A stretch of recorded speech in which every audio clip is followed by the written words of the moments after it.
La fuerza de su legado como educadora, crítica literaria y ensayista trasciende los tiempos y la vida misma. Así fue evidente en el acto de recordación de la doctora María Magdalena Maggi Solá Fernández, quien fue profesora emérita de la Universidad de Puerto Rico y catedrática jubilada del Departamento de Estudios Hispánicos del Recinto Universitario de Mayagüez. Un grupo de sus familiares, amigos y exalumnos se reunió en el anfiteatro del edificio de Celis de recinto para honrar la memoria de la profesora, quien se jubiló en 1995 y fue destacada como profesora emérita en junio de 2002 durante la colación de grados. De hecho, fue la segunda fémina en recibir esta distinción en el Colegio de Mayagüez. Este título se concede a profesores que han cesado su servicio activo y se han destacado en la cátedra de forma excepcional.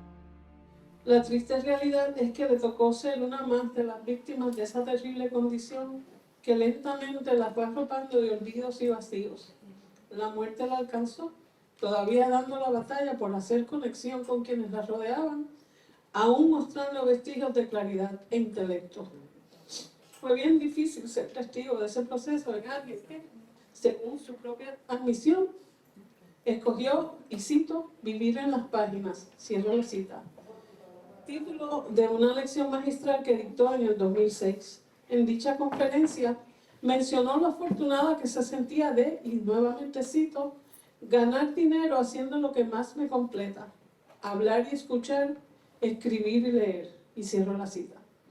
Gracias a la extensa nota de Margarita Santori López, publicada en Prensa Room, que todavía circula por Google, pude rescatar la siguiente cita de dicha lección magistral, que lamentablemente no está en ningún archivo que yo haya podido localizar y por lo tanto quedó perdida para la historia.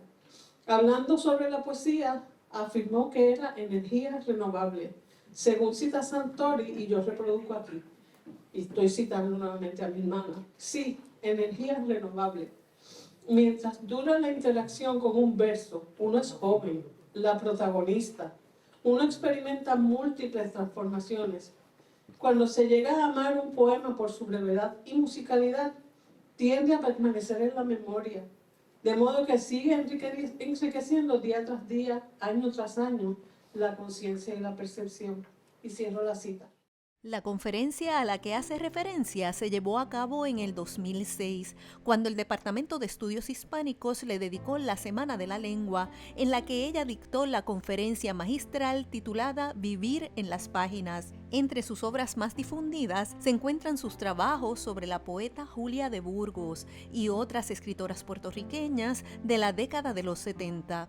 La mayoría de ustedes conoce tan bien como yo las pasiones que con tanto rigor Maggie convirtió en escritos, ensayos, columnas, conferencias y libros. ¿Quién de los que está aquí no conoce su amor por Julia y por Martí, por ejemplo? ¿Quién de los que está aquí no ha leído o al menos escuchado sobre su mundioso análisis del canto general de Pablo Neruda, su tesis doctoral Poesía y Política en Pablo Neruda, convertido en libro y que tanto reconocimiento le otorgó? Baste leer la mención que de ella hizo la estudiosa de la literatura puertorriqueña, doña Josefina Rivera de Álvarez, egresada también de este colegio, al incluirla entre los ensayistas de crítica literaria en su libro Literatura puertorriqueña, su proceso en el tiempo. Este libro de doña Josefina, que es una biblia de la literatura puertorriqueña, incluye a Maggie entre figuras como Arcadio Quiñones, Mercedes y Luce López Baral, Huico Sánchez, Rosario Ferré, José Ramón de la Torre, Marcelino Canino, Iris Zavala, y da cuenta de la crítica revisionista que vino a ser en su momento la lectura de Solá sobre Neruda, una figura universal. Oigamos a doña Josefina cuando la coloca entre las voces que cambiaron los instrumentos de valoración de la crítica literaria de entonces. Otros trabajos ensayísticos de las letras vinculados al moderno enfoque sociológico aparecen en el medio académico de estudios hispánicos de Río Piedras. Así el libro de María Magdalena Solá, trabajo que aspira a reflejar en palabras de esta autora una obra donde la influencia social e histórica no se limita a la presencia de una particular visión del mundo, sino que manifiesta una voluntad consciente por parte del autor de expresar su ideología política. revelan también perspectivas revisionistas a la luz de los principios contemporáneos de interpretación literaria, los dos ensayos que ha dado a conocer esta escritora en las páginas de la revista Sin Nombre. Puerto Rico, entre amos y guarachas, novelas de Enrique Laguerre y Luis Rafael Sánchez, y René Márquez, escritor misógino. Ecos del pensamiento crítico nuevo de María Magdalena Solá, puesto en contraste con valoraciones anteriores de signo ya superado. Corresponde a la firma de María Magdalena Solá el tomo Poesía y Política en Pablo Neruda del Canto General, una de las obras de más serio y detenido enfoque erudito que se han realizado en las letras hispánicas sobre el verso del gran poeta chileno, elaborado a tono con los modernos principios de estudio literario. Asimismo de importante, y ahora soy yo la que hablo, son sus valiosos trabajos sobre Julia de Burgos. La revisión editada de sus poemas, Yo misma fui mi ruta, y que las compañeras que hablaron antes también así lo detallaron. Y la edición de los cuentos de narradoras puertorriqueñas, Aquí cuentan las mujeres. O el resto de sus ensayos en la revista Sin Nombre que tanto cuidó y defendió.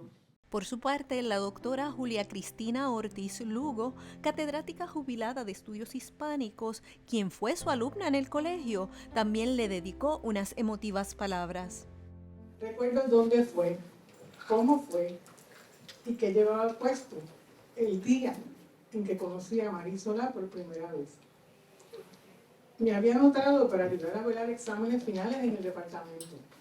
Nunca, ni antes ni después, nadie mostró tanto interés, tanta delicadeza y tanto respeto en relacionarse conmigo como persona y estudiante. Esa interacción fue el principio de un sendero luminoso por el que Maggie encaminó.